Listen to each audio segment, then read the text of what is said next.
Good morning. Okay, we're going to officially begin. Welcome one and all to our Sunday school on this first Sunday of Lent. Welcome to our online folks as well. It's good to have you all with us. I'm Father Josh Stevens, the rector here, and we are continuing a series on understanding the secret dynamics of families, meant to be provocatively named, as I try to do with these things. Why won't my kids talk to me? Or you can change that a little bit. Anyway, whatever's pushing your buttons in your family, we hope to understand it a little bit better. Today we're going to continue to talk about self-differentiation. And I'd like for today to be a bit more conversational so that we'll have time for more questions and conversation together. So just to go back a little bit with what we talked about last week, differentiation of self is one of the concepts of Bowen family systems theory. This is the work that an individual does to differentiate themselves from their emotional system.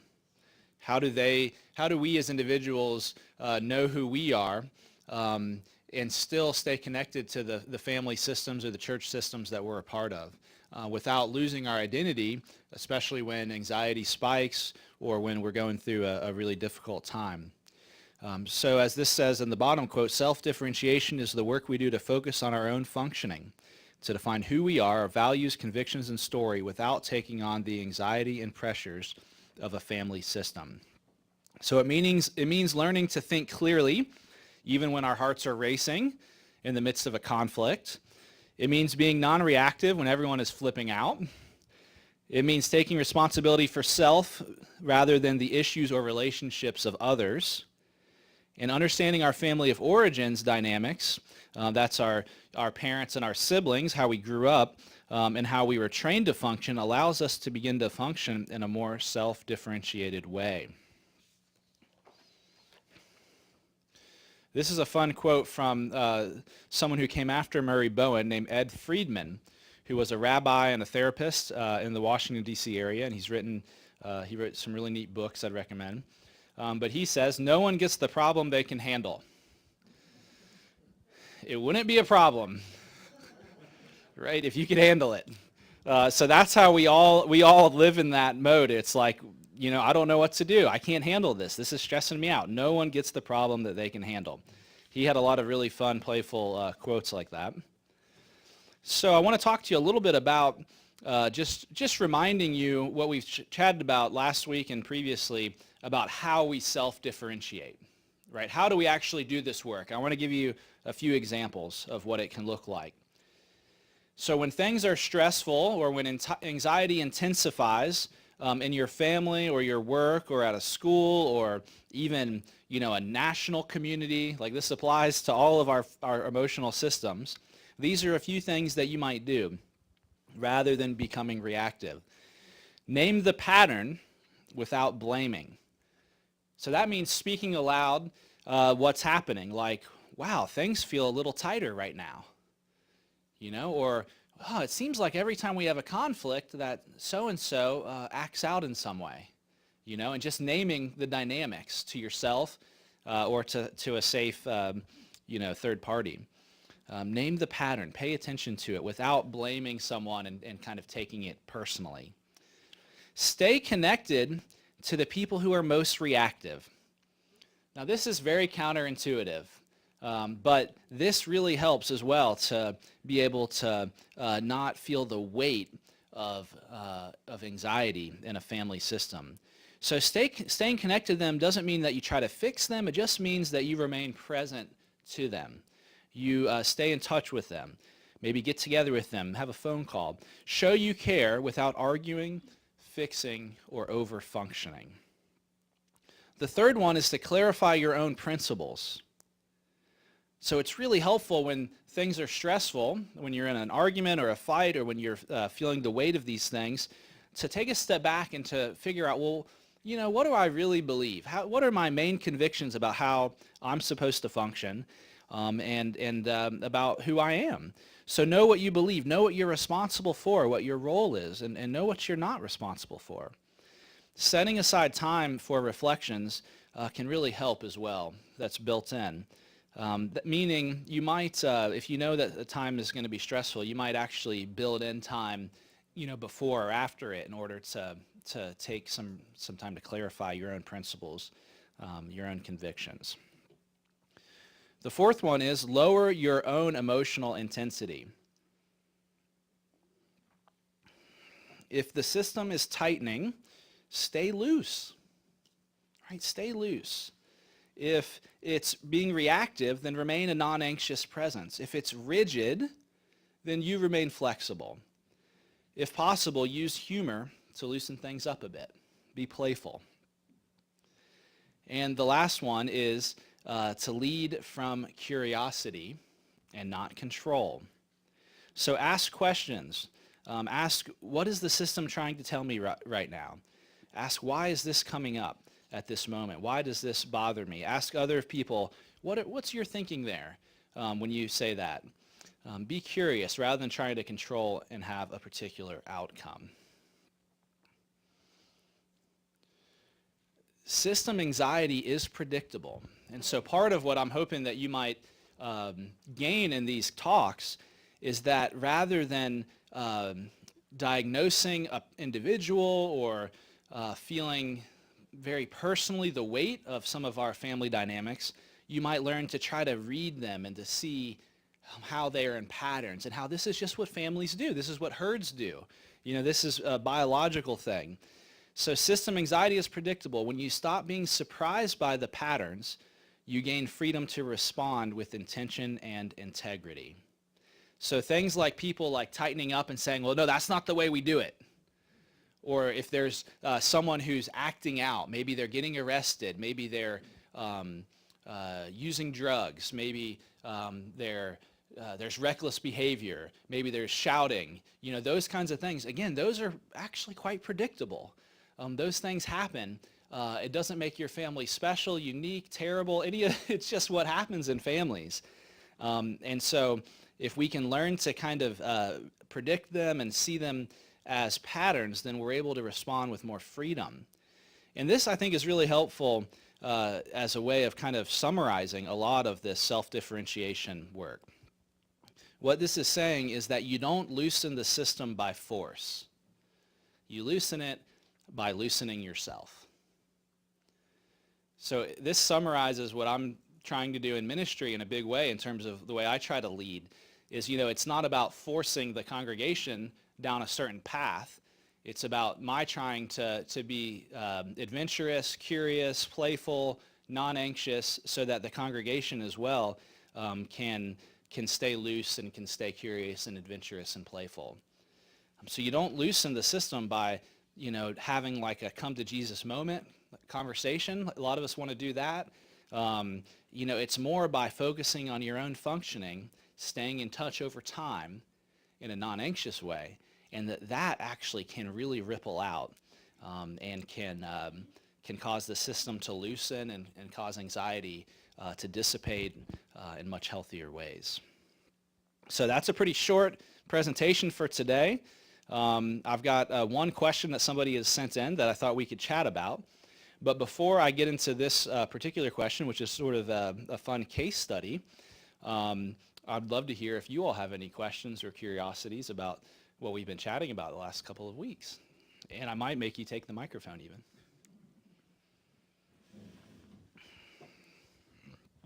Questions? Thoughts?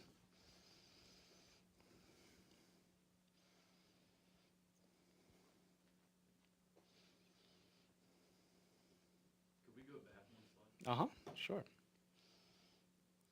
We can go back 42 slides even. So, and this comes from a podcast that some of you might enjoy listening to called the Non-Anxious Leader podcast with a minister named Jack Shitama. So you have a question about one of those, Matt, or curiosity? Or? Oh, yeah.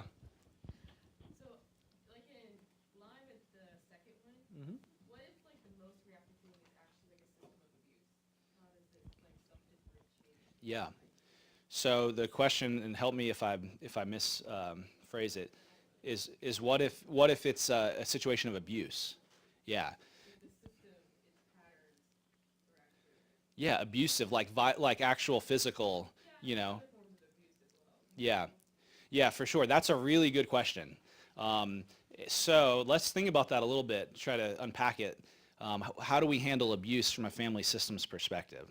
I think that first and foremost, um, if someone is being physically harmed, then it's important that they uh, protect themselves, get away from the situation, and do all those things that we would recommend. Um, so I think the anxiety gets so high in families that happens way more commonly than we might realize. So I think initially what would be important to do is that the person finds a way to live in safety without being abused. Because essentially from a systems perspective, the anxiety for the family is so high that someone's taking out their stress on another person. And it can be that way where it's actually physically harmful to them. If we're working with someone who's experienced that abuse, once they get away from it, which is really important because when they're so thick in it and they're stuck in it, there's no way to think clearly because the cycle is just suffocating. So once they get some separation from it, then we would start to look at how the anxiety might be traveling in the family system. And then that victim of abuse would hopefully start doing the work of self-differentiation to be able to see the patterns. These can be really helpful in this situation because those patterns play out. They play out like we would view the violence and the abuse as one of the dynamics of a family. Not to say that they're not like legally accountable for it or anything like that, but trying to unpack it, it shows like those are huge spikes of anxiety and stress that give you a lot of information. And then the person can start working on their own functioning, as they're related to, trying to heal and trying to understand what it means to be family in a way that doesn't collapse their identity into an identity of another person through that kind of coercion.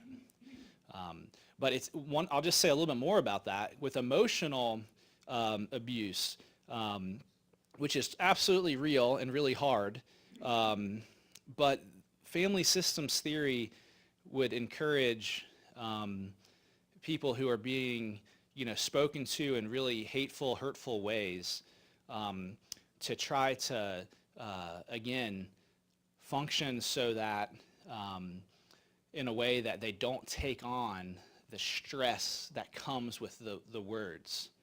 Because the words are loaded, right? In a family system, what we say to each other is so, there's emotion behind it.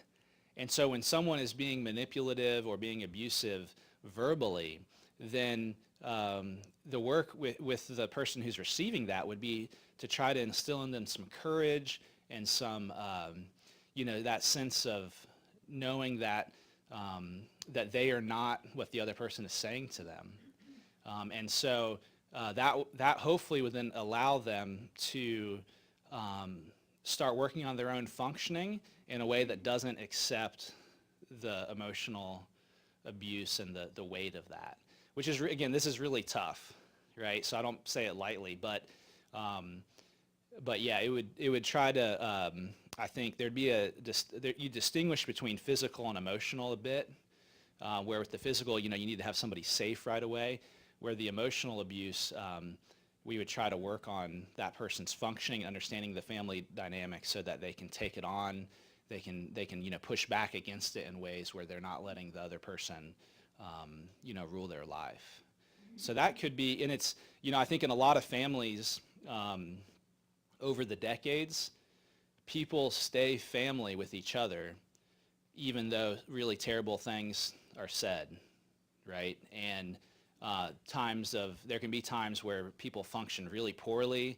There can be patterns that get cemented together. And so with Bowen family systems theory, if someone is motivated and gets the help to try to understand how they're receiving other people's, emotional weight, then they can sometimes, they can really stay family with people, without without having to flee, run for it, which is the immediate response we all kind of want to have. Does that make sense at all? Yeah, it's just a little different than I think what a lot of modern psychology would say, trying to see it as a whole. Yeah, other questions? Yep. If you're pushing back, to use your language, Mm-hmm. are you not in conflict with the system Yeah. in a forceful way? Yeah. Right, if we go back one more slide, isn't that not the way to affect change? Yeah, but pushing back that's a good question. If you're pushing back, then aren't you in conflict with the system? Right. Yeah, so absolutely. And pushing back can happen in a lot of different ways. Like if you're a spouse who is tired of cleaning up after your husband and you're over-functioning, you think, if you're a wife and you think, I'm over-functioning, I'm doing everything at the house and I'm done with it. Like this is going on for 10 years, like I need my husband to step up. Then, rather than having an argument, which could be okay sometimes, but pushing back might look like letting the place become a wreck. Right. And you just live with it and you see what's going to happen. And if he gets upset, you're like, yeah, it is messy around here. And well, I've got tennis right now. I'll see you a little bit later, Right. but you're then functioning differently Right. in the system. In the specific context of an abusive relationship, right? Where does that fit? So leaving the room messy is one thing. Allowing someone to abuse you is another, right? Yeah. So you've got to draw a boundary, but then how do you balance staying connected? Yeah. With that? Yeah. So what the theory teaches us is that when we distance and cut off from people, even in situations of abuse, then that emotional dynamic, that stress and the weight of that gets locked in. So we say, like, if someone is being emotionally or physically abusive and we say, okay, we're done with you, we're out of here, never going to talk to you again. 10 years later, often folks are still feeling the weight of that because the triangle still is there. So if there's a way to function where you can safely work on your own functioning and be in touch with folks that are difficult, then it can end up being something where you're able to kind of feel less of the emotional weight of it. But yeah, those are hard. They're hard situations, and I don't mean to imply otherwise when we're talking about situations of abuse. Does that answer your question a little bit? Okay. Other questions, curiosities? Okay, why don't we look at this one, and I'm going to see if I can actually draw a little bit here. Hold on a second. This was from an email somebody sent over. Hold on a second. So I see this situation a lot, actually, with just pastoral ministry. I need a blank slide. I didn't add one to my, so give me a second here.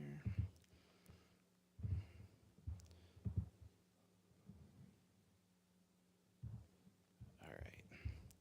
So the question is about situations of divorce, where family systems can get pretty complicated.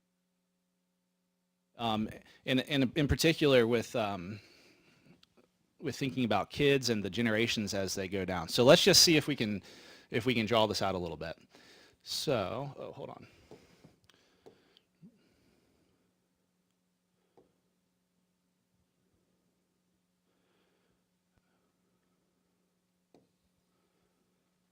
Okay, this might work.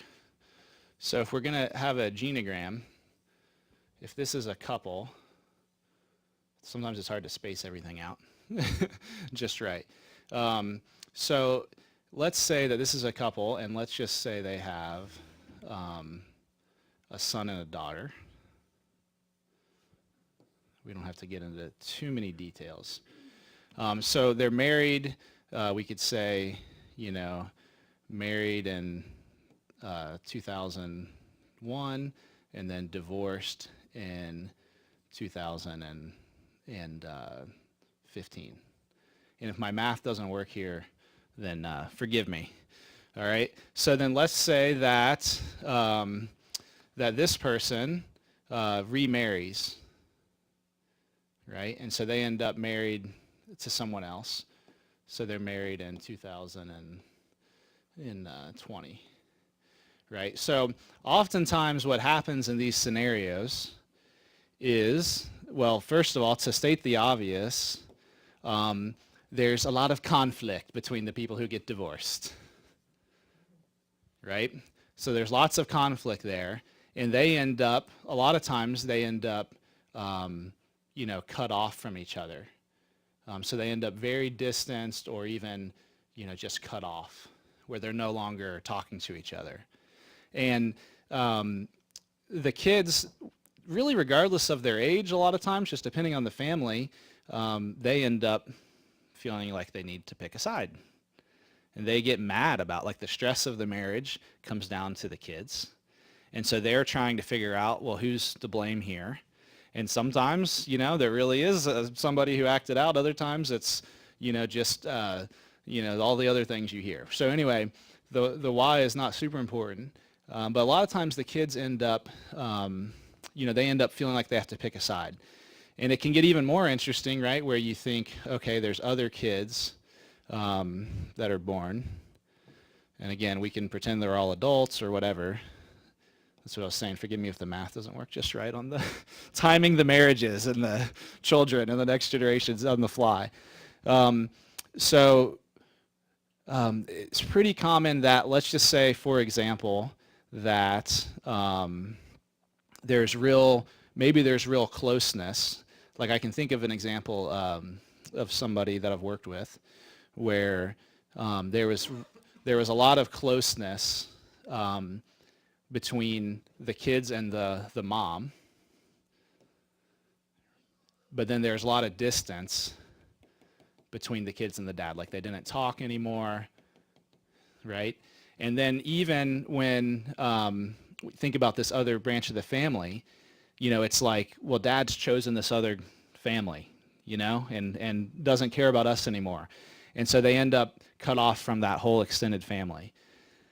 So what's interesting about this is that stress and anxiety can get locked in. It affects holidays. It affects, physical health. I mean, it really has an effect on things. Divorce is really tough, and it can really weigh people down. So what do you think? Let's just say if, let's say, hypothetically, you are let's say you're the wife who has this relationship with the kids, but you're saying, my kids are stressed out, they're worn out, they're saying they're having all these problems, and I'm wondering, what can I do about it from a family systems perspective? What are the options you see that the wife might be able to do in order to work on this whole thing? Any thoughts or curiosities? She could encourage the children to be closer to their father. Right. So it's saying that that's the best thing to do. Well, but by doing that, what the system would say is that you would take on the anxiety of that relationship, because they don't talk to their dad for a reason. So you have that triangle between the kids and the father, right? So if you tell them, this is all stressed out, this is all stressed out. So if you say, okay, well, why don't you talk to your dad more? Well, now you're affecting a relationship that you don't have any control over. So what we would then say is you have to work on somebody you're actually connected to, rather than trying to impact two other people's relationships, which is really different, because that's very practical, right? Well, why don't you guys work on your relationship? That's what anybody would say. We think that, but what we find is that by doing that, you actually often have the opposite effect, where you push people farther apart because they're not interested in your help, right? with the difficult relationship. But it's a great suggestion and a great place to start. It would be the wife working on the relationship with the ex-husband to try to have a civil relationship rather than something that's completely broken off. Then the kids would see that and maybe take some of the anxiety away from Yeah. the relationship. Yeah. So there's a stuckness right here between the exes, And so if the wife is motivated to then have a relationship with her ex-husband, that's going to really mess up the system in a good way, right? And it could be, again, it doesn't have to be like agreeing who's to blame or having a big like moment. It could just be some way of being in touch, getting together. Like I know when my parents got a divorce, I think they weren't in the same room together for 10 or 15 years, right? It wasn't until like one of my older siblings graduated college. Like I remember that. I go, oh my gosh, they're in a room together because they had something more important, right, to put aside their differences on. So, yeah. So that would be one way. Well, what if that's a non-starter? What if there's no way that the husband is going to allow any kind of communication? What's another thing you could do?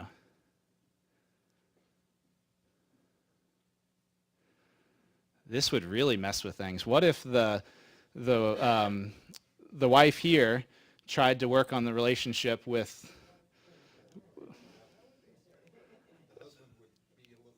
Well, what are you doing? And again, one of the things that the Bowen family systems theory says, and this is kind of what Thomas was hinting at, is that the system is going to completely reject any efforts for change. Like the system is going to it's going to push back hard. You all know that. I mean, you've experienced that in your own family or in work situations where you come in and you try to like change things, boy, does the system let you know that's not okay. And so you have to know that, and this is why it's hard to change companies, schools, churches, because these patterns are multi-generational. But there was one situation with a couple where they had kids that weren't talking to one of the parents. They were talking to they were close with one of them, just like this. And so the suggestion was, well, why don't you try to go work on the relationship with the new wife, the new spouse? And just saying that, the look in that person's eyes was they were not excited to hear that suggestion. Because so much of that's locked in and there's that tightness and that conflict there. So what does it look like in practice? Well, it might be that it's sort of a non-pressure phone call, or it's a text message. Hey, I'm in the area. I wanted to see if I could drop by and say hi. It's just, again, it's very subtle things. It's not like, I feel like we're all stressed out. We need to talk. It's not that. It's just finding ways to work on to be in touch with the other person. And that, there's all this conflict in these situations between the kids even. So it can really, these things can really get locked in. This is like the whole like Cinderella genogram, stepkids, right? It's really common. And so if you can work on that, those relationships where there's distance or cutoff, then it can have an impact on the stress of the whole system. It's kind of interesting. Other thoughts? Yeah, Mackenzie? Yeah, so I'm thinking if the husband and wife is a non-starter, the wife, in my felt experience, feels like what would you even talk about? What would you even agree on? What would be the motive there? This is another thing I'm thinking. Maybe you would talk about like a restaurant recommendation. Yeah. You see what I mean? Yeah. The other thing that I'm thinking is, along the process of this divorce, given the kid's relationship to the mom, I would assume that a lot of that anxiety and probably too much of the stress was being made known to the kids. Mm-hmm. And so that relationship that the mom has with the kids may feel close, but it's almost trauma bonded. Yeah. So because of the chaos, you have a closer relationship, the triangle. So what would it look like? Or maybe another option, if this fits in the theory, is that the mom begins to repair a relationship with the kids that was close because of the stress, to now repair that relationship and maybe acknowledge the weight of a marriage that was put on, begin to just like model what it means to sort of repair those relationships relationships, or separate from the pattern, differentiate, Yeah. that kind of thing. Yeah, I should have given you the microphone. That's what I think. Yeah, no, I think you're right, because and it could be, again, this is hypothetical, but it could be that these bonds are not, like Mackenzie was saying, that they're kind of fused together in a way because the weight of it all was being shared from parent to kid, right? So, it just, what's interesting and what I'd love for you to think about is, with self-differentiation, the question is just who's motivated to do the work in the system, right? So it's whoever kind of reaches out for help, or whoever becomes the one that's motivated for whatever reason to say, I'm going to try to work on my own functioning a bit. Well, that's the one who, who we work with, who gets the help, the one who has that kind of agency. So, if it's one of these kids that's motivated, that's saying, I'm feeling stifled by this, the same thing applies, where they might try to connect with their step siblings, right? And they can do that on their own without having to fix all of this. So it just depends on who's motivated and who is, and a lot of times that motivation comes when someone is really worn out and tired and frustrated, and they are tired of banging their head against the wall with feeling the weight of their family's issues. Then they say, I think I need to change something. And they start working on it. Other times people don't ever get that desire to work on it. But anybody in the system, the parents, there's leaders in the system based on what it is. Like, the parents are leaders, whether they want to be or not, even if they've abdicated their leadership through poor functioning. But that just because they're the leaders doesn't mean that they're the ones that are going to do the work to try to self-differentiate. So it's whoever's motivated, whoever's trying to get the help, can start to function up and raise their level of emotional maturity. Other thoughts or questions? Yeah, Matt? This might be an over. Here, I'm going to give this to you. Hold on. Oh, okay. Maybe it's an oversimplification, but I was just also wondering if, so the root of the problem is the relationship between the mother and the father, and if they can't come to an agreement to make that line straight, instead of the mother going to the new wife, what is it an oversimplification to just say, what if the mother just communicates to her kids that she's forgiven her ex, and even though they're not talking and maybe she's not getting that back from him, she forgives him, and she's taking the high road. Yeah. Well, because ultimately it's about her own, if she's the one that we're talking about and working with, it's about her own functioning, right? And so, that would be, I think, a step towards emotional maturity. So if the kids start seeing that she's working on her own emotional maturity and she starts functioning different, then it's going to have a positive impact on the system.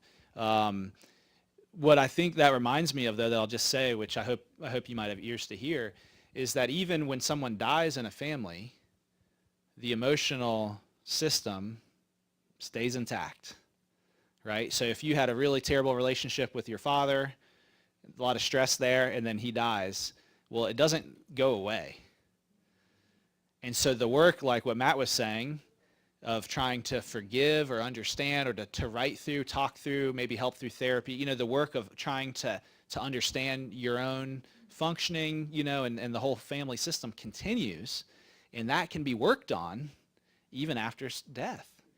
Right? That can be something that you work on, through various things, of this kind of work, because it just gets locked in. It just gets locked in. It doesn't. There's no chance for that reconciliation you're hoping for, but you can still do the work on your end in order to unbind yourself from the weight of all that. Yep. It seems like self-differentiate. Yeah, sure. is it correct to see self-differentiation is you're becoming resilient? Like, could those be synonymous? Like from the psychological term of resilience it is kind of that. It's like being able to stay differentiated and stay connected.